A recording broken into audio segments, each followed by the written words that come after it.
Hello everyone, I'm Travis Chingo here with Tom Quinn, and this is the final video in the segment on foundational health. The first video we covered the whole body concept. The second video we covered genetic controllers. This video is going to discuss energy system management. So Tom, why don't you bring us into that? Okay. It's the important middle section between everything we've talked about. When we talked about circadian rhythm, when we talk about whole body, we talk about circadian rhythm being so important because circadian rhythm is the master controller for all downregulated clocks. It tells everything in your body when to do what it's supposed to do. And then the intestinal tract being so essential to health that without a clean intestinal tract, your immune system, which resides there, is dysregulated and disrupted. Your nutrient processing system becomes dysregulated and disrupted, and so you don't process nutrients anywhere near as efficiently. So you can't have good health without having a well-maintained intestinal tract. So those two things being two large governing bodies of genetic control on our system, it really brings us to that center section, which is how we would begin to define our well-being. You've got a good circadian clock going, you've got a well-managed intestinal tract, and now the fight or the struggle for your sense of well-being takes place in between those two, between two systems that deal with energy management. Okay. The whole system energy management within the human body, the human biochemistry. So let's take a look at this, because this is, again, as it is in everything in human biochemistry, a question of balance. Right. So if this center section, which is concerned with energy management, is in balance, and you've got circadian clock and your intestinal tract right, you're going to be a very, very healthy and very happy individual. Sure. So you'll be generating the well-being that you can anticipate from a healthful condition. So inside that center section, we're dealing with something called the fight between, or the balance between, AMPK, which is adenosine monophosphate kinase, which is the energy manager of the human body, and its counterpart, mTOR. mTOR, small m, capital T, capital O, capital R, mTOR represents biological pathways that are in a balancing act with AMPK. And let me explain that. mTOR, let's take a look at what that is. mTOR are biological pathways concerned with cellular proliferation. Okay. So in other words, maintaining cells and proliferating those cells, yep. Seeing to it that they have what they need to continue to proliferate, okay. to subdivide and continue to go. Okay. While AMPK is an energy manager, and it's concerned with nutrient signals that tell it whether or not the system has enough energy. Okay. So those two features. Now let's talk about mTOR for a second. mTOR got its name, and that is mammalian, which is M, mammalian, talking about mammals, mammalian, and then the letter that's not there, genetic, G, genetic, T, target, O, of R, rapamycin. All right, mammalian genetic target of rapamycin. What is that? It's the pathway that governs this cellular proliferation, and it comes in two parts, mTOR1 C1 and mTOR C2. There are two separate pathways that actually interact with each other and complete a process of cellular proliferation. Okay. And so they're concerned with whether or not the nutrient signals tell them there's enough material coming in to upregulate or to stimulate cellular proliferation. Okay. While at the same time AMPK is concerned is there enough nutrient signal to tell me whether or not we've got enough energy in the system. So you see these two are balancing. So mTOR is governing cellular proliferation. So it looks for nutrient signals to say, do I have what I need for cellular proliferation? Do I have enough nutrient? Do I have enough calories? It looks at calories and nutrients coming into the system. Do I have enough of these things? And if it does, it stimulates cellular proliferation. Okay. It has what it considers to be its building blocks and its mandate to stimulate cellular proliferation. And that concerns itself with also the teardown mechanism of what's in the way of getting these cells to proliferate. What do we do with, cells that aren't proliferating properly? So it takes a look at catabolism as well as making sure that there's enough there to proliferate the cellular structure. AMPK, on the other hand, if it senses not enough nutrient signals for energy, then it gets active. Okay. So you got mTOR looking for lots of nutrient signal to stimulate it. You got AMPK looking for no nutrient signal to stimulate it. Okay. So there's your balancing act. Gotcha. All right. So if our diet is adequate, those two things are in harmony. They're in what we call healthful homeostasis. They're homeostatic. Okay. All right. So your cells proliferate at a certain speed, and then they slow down, and they're given the energy necessary over here for daily function. And then at night when you go to bed and they time to subdivide and proliferate again and repair and recover, that mechanism takes place, and you've got this balancing act taking place on this 24-hour circadian cycle. Right. When we overeat, as we do in our society, when we do what I call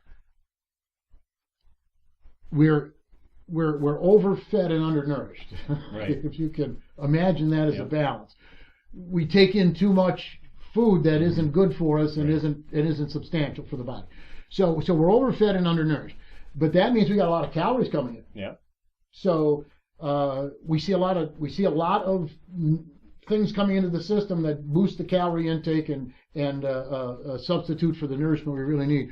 And so our mTOR system sees a lot of that coming in. And so our mTOR system is really ramped up on the cellular proliferation. In the meantime, AMPK sees way too much of this stuff in the system, and it downregulates. So what you've got is a system that is no longer in homeostatic balance. You've got your energy manager on its knees, and you've got cellular proliferation that has been heightened and stimulated. We have a condition that is keeping us drug out without energy, and is causing cells to overproliferate within our system. This sounds like cancer to me. Sure. Developing. Yeah. It is disease pathways, because science now knows that when this condition develops and you have an overexpression of mTOR and an underexpression of AMPK, you have disease pathologies which are genetically controlled. Each one of us a little different. Yep. You know, my grandmother had lymphoma, so mine ended up there. You know, there are people in other families that have heart disease. They end up over there. Those people end up with diabetes because that's the metabolic syndrome that their genetics is weak for. But it's all, our weaknesses are exposed in this dysregulated mTOR-AMPK system. Okay. So we develop disease pathways that take advantage of our genetic sensitivities and give us the diseases that we end up with. And it's in this AMPK-mTOR balance act where disease and health is decided. We want it to be level. We want them to be homeostatic. Right. But our diet and our lifestyle favors mTOR elevation and AMPK lowering. Okay. So it's up to us to stimulate that back and bring AMPK back up and mTOR back down. And in a lot of cases, and in fact, most all of them, we'll be actually trying to reverse pathological processes that are already underway as we attempt to do that. Consequently, we care much less about overstimulating AMPK in this balancing act in an attempt to bring remission and recovery to our systems so that they can then become more healthful, deliver the well-being we want, and then bring that AMPK and mTOR back into balance. So we're fighting an overproliferation of mTOR currently and wanting to reestablish AMPK balance. We need to raise it above the balance that we ordinarily would seek.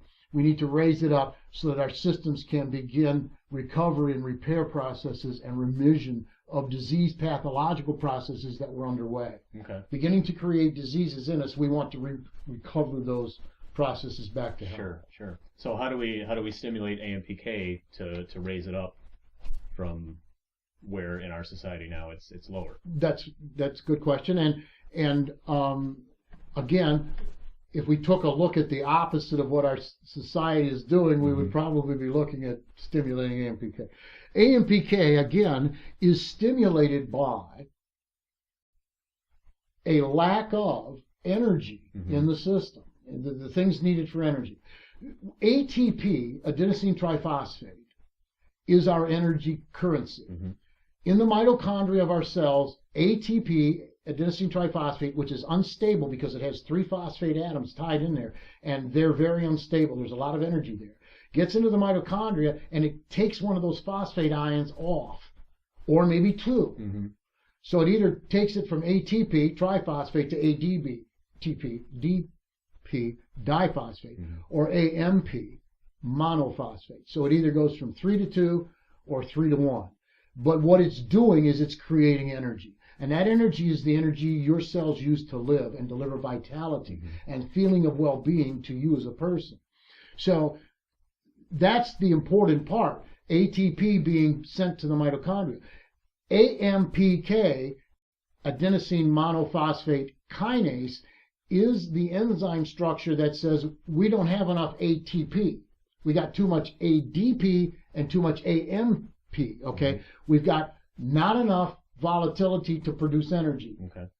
So AMPK as a kinase goes about creating more ATP by adding phosphorylating, which is adding more phosphate ions to AMPK or AMP and ADP, creating ATP for more energy. And so that's what AMPK's job is to do, is to create greater abundance of energy in the human body.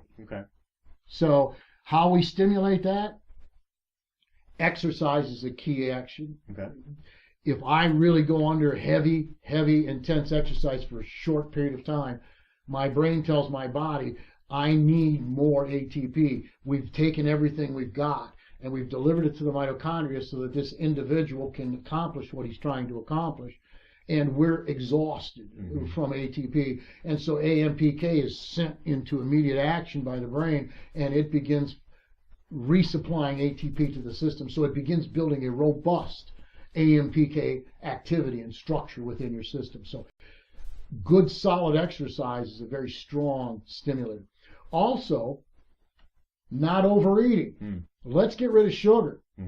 There's your calories, which drive mTOR and lower AMPK says, I got a lot of sugar here. I don't need, to get too active. So let's cut the sugar out, and that'll stimulate AMPK to find more phosphate ions to deliver more ATP. So you're looking at those kinds of things. There's a number of things that we can do, and I've got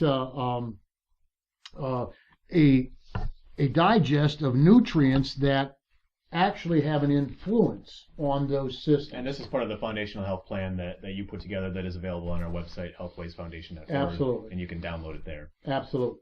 So when we look at these two things, we want to look at stimulating AMPK and lowering mTOR, and not vice versa. So let's take a look, for example, at what does stimulate AMPK. Moderate to intense exercise, as we just discussed.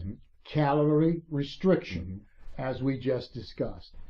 Resveratrol, which is a tannin-based phytochemical found in the skins of grapes and other highly colored fruits. Resveratrol has the ability to stimulate sirtuin genes in the brain, and that indeed will stimulate AMPK. All right. So resveratrol mimics calorie restriction in the brain. Calorie restriction and resveratrol pretty well toggle the same genes. Metformin, which is a pharmaceutical drug which has virtually no side effects and is designed for diabetics to help with glucose management, with sugar management. It actually makes the body much more efficient at how it manages its sugar and how it utilizes its sugar. It downregulates our taste for sugar, makes it so that it's less tasteful for us, and actually stimulates AMPK in this process. So we have a pharmaceutical with no side effects, not a long list of watch out for your health, and a long list of biological benefits because of its ability to stimulate AMPK. It can actually help diabetics walk away from that disease. So metformin is a very, very powerful AMPK stimulator. Green tea, the phytochemicals in green tea, epicatechin gallate, is the primary phytochemical in there that toggles over 125 gene switches. Wow. AMPK elevation is one of its beneficial factors. Gotcha. Okay. I might add that it also destroys cancer stem cells and a number of other things. It's a very, very strong nutrient for a healthful program. Curcumin, which comes from turmeric, which lowers inflammation. As systemic, very strong. It eliminates things like arthritis conditions and painful swollen joints and that kind of thing, scientifically proven. Curcumin has the ability to raise AMPK. So another very strong phytochemical in a total health regime, which finds part of its benefits in the raising of AMPK. Gynostema pentaphyllum, which is an herb, raises AMPK strongly. Rose hips also raise AMPK strongly. And those two things are brought together in a supplement called AMPK Activator, which is available through Life Extension Foundation. But they're designed specifically in that supplement for raising AMPK. Gotcha. CoQ10, the energy's favorite form of mitochondrial enhancement. CoQ10, which is what anybody undergoing chemotherapy needs to keep from destroying their heart. CoQ10 is also strongly related to AMPK stimulation. Okay. So a very strong item you'll find in most people's supplementation box, and a vital, should be at least. Absolutely foundational. Should be. Absolutely should be. Quercetin. Quercetin is something you get off the inside of citrus fruits. It's that white lining on the inside of an orange or a grapefruit and that kind of thing, and they devise it from that particular element. Well, quercetin is very, very strong in its ability to quench inflammation in the human body, as also an AMPK stimulator. So those are some very, very simple things that you can do that are readily available to add to a diet that strongly stimulates AMPK. We want to watch out for a couple things that lower AMPK. Sure. So let's talk about that. Insulin. I eat a lot of sugar, my insulin goes high, my AMPK goes low. Okay. That should be without question. Sure. I mean, if my insulin's high, my AMPK says we got enough of what's going on out there, and it becomes almost inactive. Ketones, which are things broken down from fat metabolism and that kind of thing. Again, AMPK is concerned with nutrient signals that say I've got enough. Okay. Yeah. You throw a lot of extra fat into the system, a lot of ketones into the system, and you're in that biological process, and you're going to have AMPK sensing too much nutrient. Unsaturated fat also, and the American diet is 20 times more heavily loaded with saturated fat than it should be. So we as a people in this society downregulate AMPK and raise mTOR on a regular basis, on a daily basis. So lipoic acid is another one that inhibits AMPK. It's a nutrient. Overnutrition. Okay. Anytime you take in more calories and more nutrient than your body needs, you lower AMPK and you raise mTOR because it wants to use all that stuff to start building, and AMPK goes down because it says I got plenty. Gotcha. So you're tilting it in the wrong direction. Thyroid hormone itself, if you're hyperactively producing T4, T3 cells, hormones, in the body through your thyroid, you're lowering your AMPK. Again, thyroid's responsible for energy as well. I mean, that's your thermal regulator. That determines whether you're cold or hot inside, okay? Which also influences circadian rhythm and everything else. So you've got to make sure that thyroid hormone is in balance so that it's not over-regulating, overheating a system, which downregulates AMPK as an energy manager. It senses too much energy burn and down it goes. So those are things that you can watch out for inhibiting AMPK, and some things you can do to stimulate it. mTOR is another deal we want to concern ourselves with, either stimulating or lowering. And as I've discussed, we want to lower mTOR. We don't want to stimulate mTOR. So what can we do to lower mTOR? We can restrict our calories, which raises AMPK and lowers mTOR. So virtually anything we do to raise AMPK that we've discussed is going to lower mTOR. That's a balance act in there. And when one says I'm on my way, the other one goes in the other direction. So that's we want to be concerned with that. So we want to, again, to lower mTOR, one of the things is AMPK activation. So whatever we did there will work. Right. Protein restriction, and particular emphasis on leucine, glutamine, methionine, lysine, arginine, threonine, and isoleucine. Those particular proteins. Those are amino acids that are part of. That's correct. Okay. That, if you'll restrict those, you'll have a better chance at lowering mTOR. Okay. Calorie restriction, again, we talked about a ketogenic diet, which means that we're lowering the ketones in the system.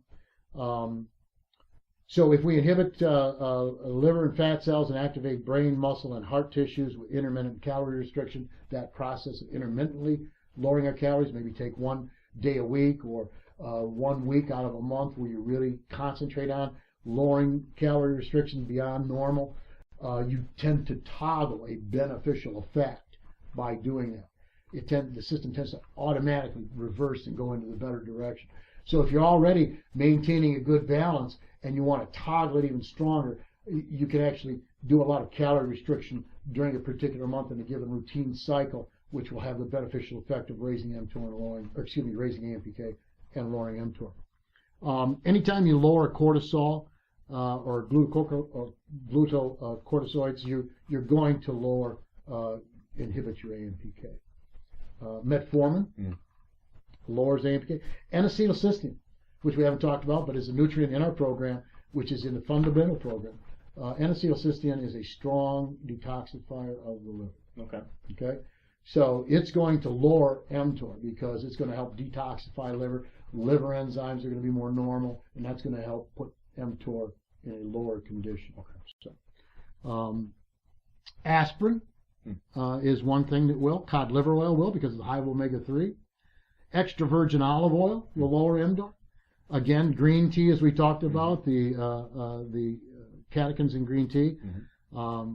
They also, by the way, are a competitive inhibitor of the P13K pathway, which is a heavy stimulator of mTOR. So that particular pathway, which is a precursor pathway to cancer and other diseases, is a pathway that's strongly inhibited by green tea extract. And that plays a vital role in lowering mTOR. Okay.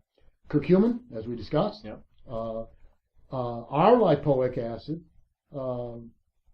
which is a form of lipoic acid, which is a different. It's an R matrices instead of levo. It's an R matrices. Caffeine lowers mTOR. Apigenin lowers mTOR and raises AMPK and inhibits the AKT pathway, which is another disease-causing pathway from mTOR. So apigenin is a supplement that can be readily available through any health food store. Quercetin, genistein from soy, dindolymethane is another one that is a supplement readily available. Pomegranates, again, the ellagic acid in pomegranates raises AMPK and lowers mTOR. Milk thistle, which is silymarin. Reishi mushrooms, which we know a great deal about, stimulation of the immune system and its inhibition of cancer pathways, etc. Lowers mTOR and raises AMPK. Astragalus, anthocyanidins from grapeseed extract. Rhodiola, carnosine as an amino acid that actually inhibits glycation, where proteins and sugars combine, creating diseases in the system. Carnosine is big in stopping that and lowers mTOR. Black walnut hulls, glucagon, acetyl L-carnitine, and several other things. So there's a number of things you can add to your diet which lowers mTOR, as well as stimulates AMPK. So those pathways are very important because as you lower mTOR, you're lowering insulin-like growth factor, a stimulator of cancer. P13K, a pathogenic pathway created by mTOR. The AKT pathway, pathogenic created by mTOR, and you're raising AMPK. So you're doing a lot of good by lowering mTOR in this way. If you want to stimulate mTOR, which I don't think you want to do, so you want to avoid excess protein, especially leucine. Whey protein is very high in leucine. So if it's a concern of stimulating mTOR, you want to watch the kind of protein you eat. and the amount, excess calories, excess carbohydrates, exercise. If you're not properly exercising, okay. If you are into aerobics that are extended over time, long distance runners, marathon runners. Yeah. You ever see a sprinter? He's got a body built like a Greek god, and in 100 yards he's finished. Yeah. But boy, does he move in 100 yards! Right. Huge legs, the whole shot. Look at the long distance runner. He's emaciated. He looks like he needs a stretcher. It has everything to do with the type of exercise you're doing. So, mTOR, you want to stimulate it, you get into the wrong kind of exercise, one that wears your body out over a long time. IGF-1, insulin-like growth factor, we talked about, which is strongly stimulated with whey protein. That's an mTOR stimulator. As we talked about, insulin stimulates it. Heavy testosterone production will stimulate mTOR. Ghrelin will stimulate mTOR production in the hypothalamus. Leptin will also stimulate mTOR in the hypothalamus. Thyroid hormone will stimulate it in the hypothalamus. Interleukin-6, which is a strong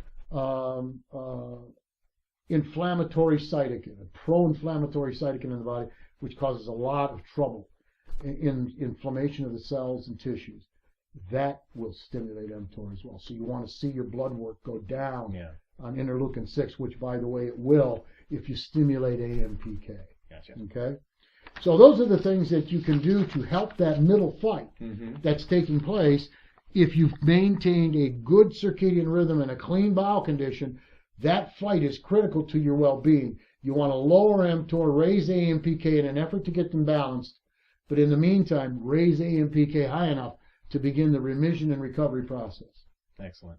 So that foundational health plan is available at our website, healthwaysfoundation.org. You can read more about this, the details behind it, as well as a nutrient plan and protocols for what to put in your body, and even where to purchase the various supplements that will help keep your system in control and have proper energy management. So that's all the time we have for now. Thank you for watching. We'll see you next time.